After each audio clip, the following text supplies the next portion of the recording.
This copyrighted telecast is an exclusive presentation of Learfield under the broadcasting rights granted by the University of Nevada. Reuse of this presentation is prohibited without the express written consent of the University of Nevada and Learfield.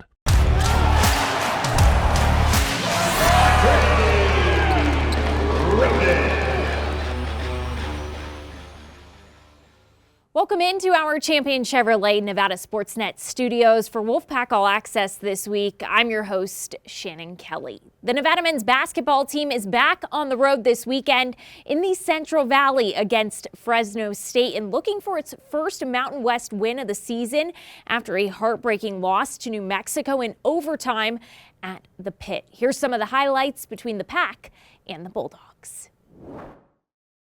Head coach Steve Alford sticking with Daniel Foster in the starting five for the fourth straight game. The Bulldogs rattling off 9 straight points until Nick Davidson would cut the deficit here.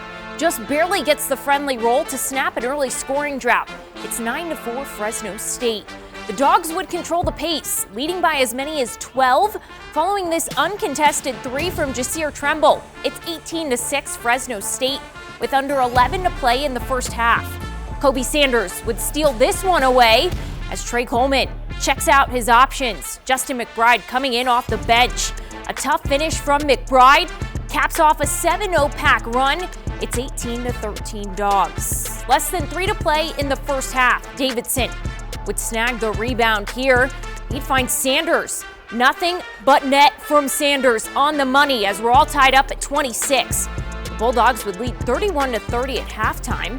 And Fresno State would come out hot in the second half, scoring 7 straight points to start off the second period. But Trey Coleman finding Davidson there, who slams this one back to Reno. Davidson looking to create some space here, but McBride there for the second chance bucket and capping off a 10-0 Pack run. Gives Nevada a 40-38 lead. Under 7 to play, Sanders calling for it, takes this one to the rack. As Nevada is up by 7 points now, but the Bulldogs wouldn't go away quietly. Fresno State trailing by 3 with seconds left on the clock. Alex Crawford nails a second chance three-pointer at the buzzer. So for the second straight game, Nevada is headed to overtime.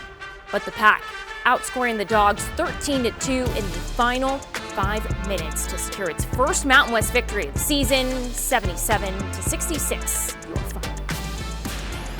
I mean, we knew it was going to be a tough dogfight. They're a physical, gritty team, and they're very fast and paced. So anything could happen. After losing so many close games, you think we'd get one, and we did. So we only knew that we had to stick together, and we did, and it came our way this time. We knew 2 teams with no wins yet, it's going to be a dogfight. So it went all the way to the last buzzer, and they hit a crazy shot to send it to overtime, but we've been there before, and we just kept fighting. We just needed to see one. I mean, so many close games in the last 4 games, so just seeing that first win, I feel like now we're on a roll, and we're going to keep it going. We have a lot to get to on Wolfpack All Access this week, including a feature on track and field star Valeria Paez Rueda, and we'll recap a pair of women's basketball games from Lawler Events Center. But coming up next, Mike Stephenson chats with head coach Steve Alford after the Pack's game against Fresno State.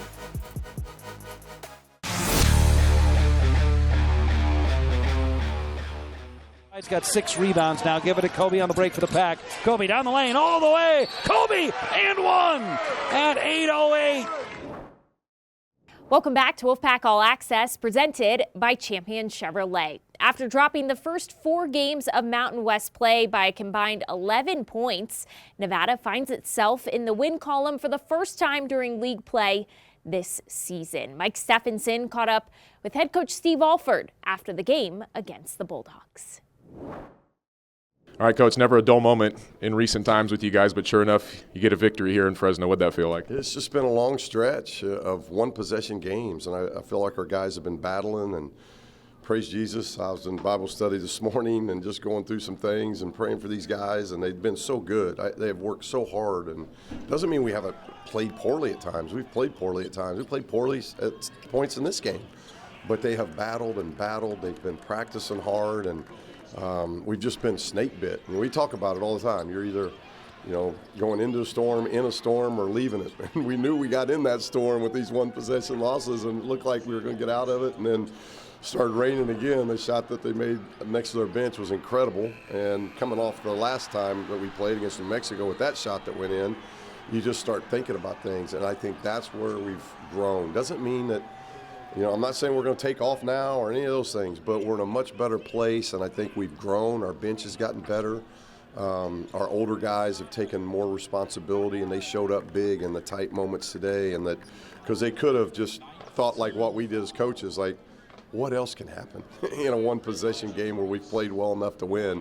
And then they win on the road, they win an overtime game by 11. I guess if we want to go from the start, they jump out to an 18-6 lead. What are you thinking as you guys are maybe sort of late to arrive? Yeah, and that's a good point. And we have practiced so well since coming off break. Guys got 3 days off, and since coming back on break, our practices have been really good. They've worked really hard.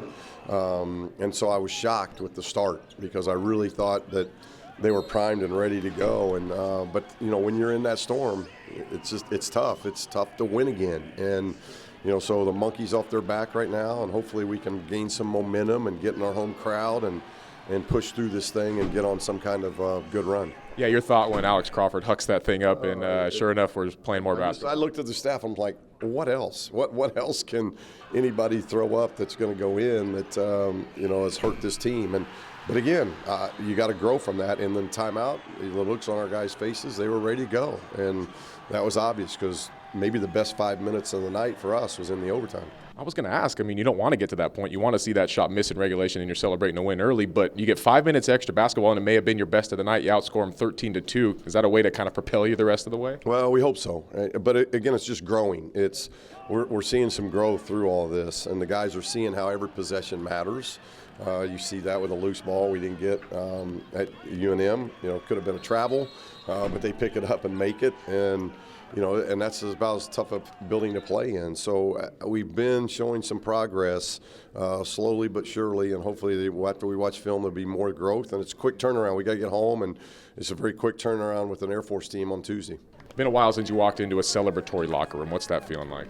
Well, I had to be on TV out on the court, and I told Noodles, I'm like, make sure they're celebrating. These guys they've been wound tight a little bit. They haven't experienced it. It's been a while since we've won, and it's never easy when you've been knocked out a couple times to get off the mat. And they've jawed up. They've kept fighting. I think we're a more connected team now going through this, and so hopefully we can keep building on it. I don't think you've been part of many 4-game losing streaks, whether as a coach or a player. Is there maybe more gratitude in taking a team through a storm as opposed to just stacking wins and maybe getting used to success? Well, I like stacking wins a lot more, but the storms do help you grow. And I told those guys that's exactly what I spent the locker room after the game of telling them, hey, I've been doing this for over 3 decades, so I've seen almost about everything. But I'm telling our strength coach, Matt, I'm telling our trainer, Mike, I'm like, that shot went in. It's like, I don't know if I've had a stretch where I've had a team that have played so hard and done some good things and just been snake bit with some bad luck. And it looked like that was going to happen again tonight. And I think that's what we got to take from it. We got to take these times and really grow. And I think our young men have done that. Maybe when things were a little sluggish in the first half, Justin McBride gives you guys a shot in the arm. It seems like he's continuing to blossom. Yeah, and he's getting great experience. And he had some good experiences tonight and then learning experiences, tucking your shirt in. If I have to tell him that one more time. But Justin is a prolific scorer. He's a very good rebounder. And I think he's really growing through the stretch defensively. So he's doing a lot of good things for us, and his future is really bright. I'm pretty sure you had to deliver a message early in the game to Daniel Foster, and I think he got that message. And, boy, his fingerprints all over the game without scoring really much. No, and that's what Daniel does. Daniel, he gets every big stop. They went at him, and I'm like, I kept telling the bench, I'm like, I hope they keep going at him. The guy can just absolutely guard the bounce. And then he rebounds, he gets loose balls, he just does. We talk about all the time, you don't just have to score, you don't just have to shoot to impact winning. You can do a lot of other things, and Daniel does a lot of things outside of those things in making winning plays. We got to see Kobe's closing ability a little bit and how he can put a game in his hands. Is he continuing to get more and more comfortable in those moments, you think? Yeah, very much so. And he made big shots. He got to the free throw line. He attacked the rim. He playing a little bit quicker, which we need him to do. And I think it helped having TR back out there to help him a little bit and help Daniel with the ball handling. And we handled the press pretty well. 10, 11, 12 turnovers is really good in 45 minutes with that kind of pressure. So I thought he did a lot of good things. He made some big baskets for us. I want to ask more about Jariah. So Burns the red shirt because I think of the new JC added year, correct? Yeah. Just what did he mean to you tonight? To see him out there. It just gives another big, and he's such a big body, and he's had a great summer and great fall, and he's been practicing really well. And it's unfortunate that didn't get passed in time, that he didn't have to burn 12, 13 games to get to this point. But, yeah, he's able to play this year and still have next year. So we like his growth right now. Last one. Been a while since the home fans have left Lawler Event Center happy. Your message to them as you guys come back home with a chance to do that Tuesday against Air Force. Yeah, and it's not, we talked about that in the locker room. You just don't go home and you win.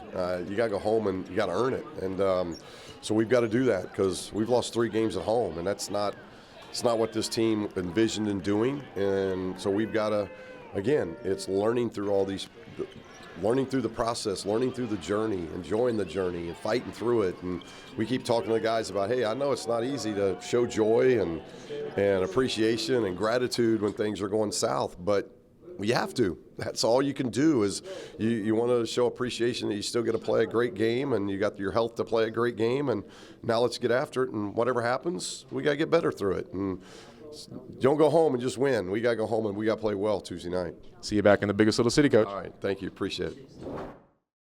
The Wolfpack men are back home for a pair of games this week, starting on Tuesday when they'll host Air Force. If you can't make it out to Lawler Events Center, we'll have it for you live on Nevada Sportsnet. Tip-off is at 7 o'clock.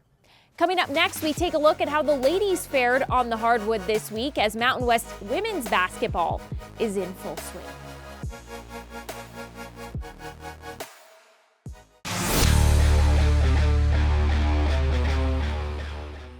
Welcome back to Wolfpack All Access. The Nevada women's basketball team pulled off a one-possession victory against Air Force last week, but couldn't keep the momentum rolling when San Diego State came to town.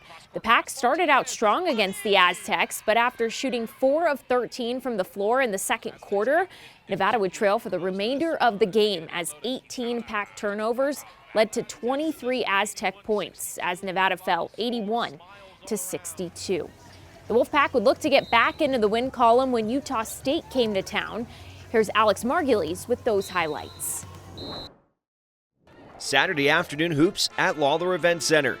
Nevada gets off to a strong start. Izzy Sullivan dials one up from distance.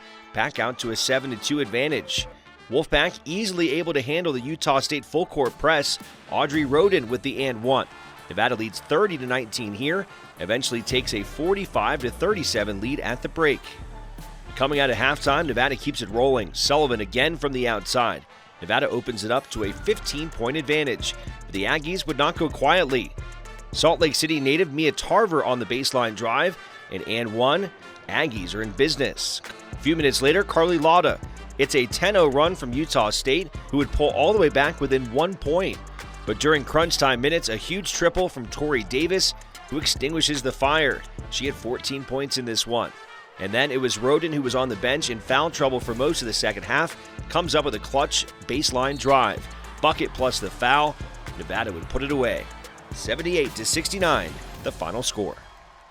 I give our team a lot of credit because they kept coming back and, kind of making it dicey for us, and we found a way just to continue to attack their press and stay aggressive, and I thought we did a good job of recognizing that. Aside, we had one kind of pull up at the free throw line that maybe wasn't a good shot, but other than that, I thought we hunted great shots down the stretch and found ways to get stops. I think we really just stuck together. We knew that this game was going to have a lot of adversity, so we just prepared for it and continued to fight through it throughout the game.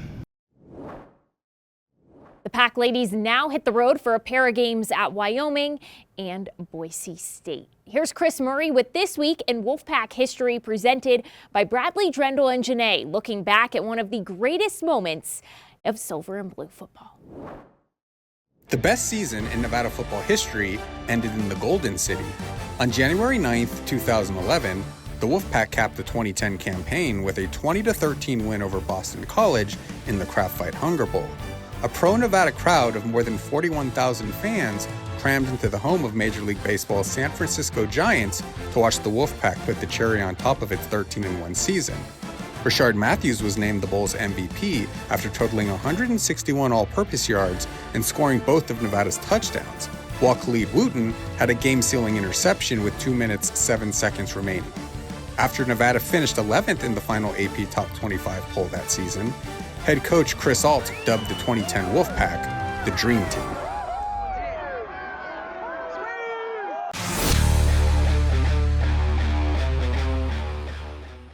This is Kobe Sanders with Nevada men's basketball. I would travel to Bora Bora, relax on the beach. If I wasn't playing basketball, I'd definitely be playing football. Wide receiver, just throw it up. My best basketball memory is definitely playing with my brother in high school. A lot of good games, a lot of good chemistry. If I had a superpower, it'd be teleportation. Wouldn't be late to anything, always on time, and could go anywhere in the world at any time. My all-time favorite basketball player is Magic Johnson. Welcome back to Wolfpack All Access. Valeria Paez Rueda is a track star in the making, proudly representing her home country of Mexico while competing in the biggest little city. Zach Larson caught up with possibly the most popular athlete on campus. Born a fighter. I used to fight with my dad, so I know a little bit of fight, and I always love fight. To becoming a fierce track and field athlete. Valeria Paez Rueda's unlikely path to the Wolfpack started with a love for Taekwondo. I wanted to go to UFC, but my mom never let me because she said they were gonna punch me really hard. I did it since I was like 3 years old, and I stopped since I was like 14. And then at like around 13 years old, I started doing track and field, and I fell in love with the sport, and I stayed. She joined Nevada in 2022 and is one of the Mountain West's top multi-athletes, competing in events like long jump, 100-meter hurdles, and even javelin. Her coach, Scott Williamson, was a big reason she chose to don silver and blue. She's a really good high jumper. She scored in the Mountain West Conference in the high jump as well as the heptathlon last year.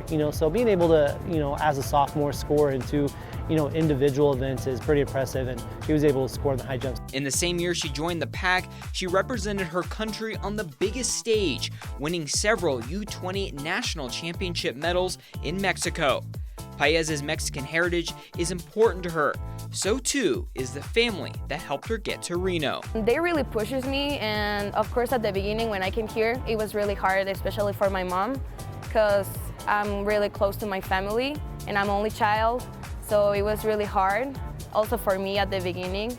But I think if it's really what you want, it's good. I think when she first got to the U.S., she was a little, maybe hesitant to let that out. So just kind of like seeing her become herself and, being, more charismatic and,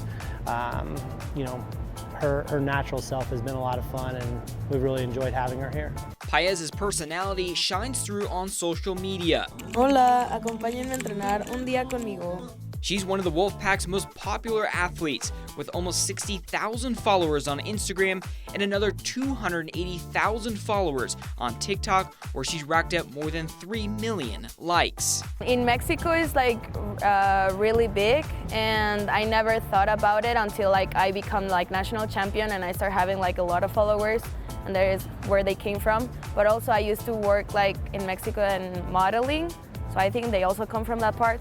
But especially for sports and for TikTok, I just like to do funny TikToks about track. As she continues to build a following in Nevada and Mexico, her 2025 goal is to break Mexico's heptathlon record. After I'm done with Nevada, I want to break the Mexican record, and of course I will want to still compete and try to accomplish more international meets, especially the Olympics. She's one of the top multi-heptathletes in Mexico. If she, decides to continue training and competing, after her collegiate eligibility is done, then, I think she has a chance at making some international teams and representing Mexico. For Wolfpack All Access, I'm Zach Larson.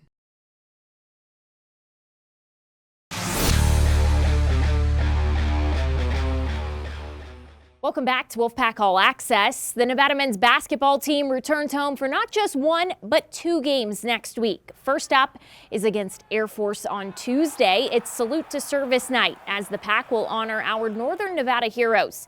Tip-off is set for 7 o'clock, and we'll have that game for you on Nevada Sportsnet, as well as Saturday's game against San Jose State. Coverage on Saturday against the Spartans starts at 2:30 in the afternoon. The Mountain West basketball tournament is less than 2 months away in Las Vegas. All session passes are now on sale. It's happening March 9th through the 15th at the Thomas & Mack Center, with the ladies kicking things off on March 9th and the men starting on March 12th. Secure your tickets today by heading to NevadaWolfpack.com/MW tournament. That'll do it for us this week on Wolfpack All Access. Thanks so much for tuning in, and we'll see you next weekend. Good night. This has been an exclusive presentation from Learfield.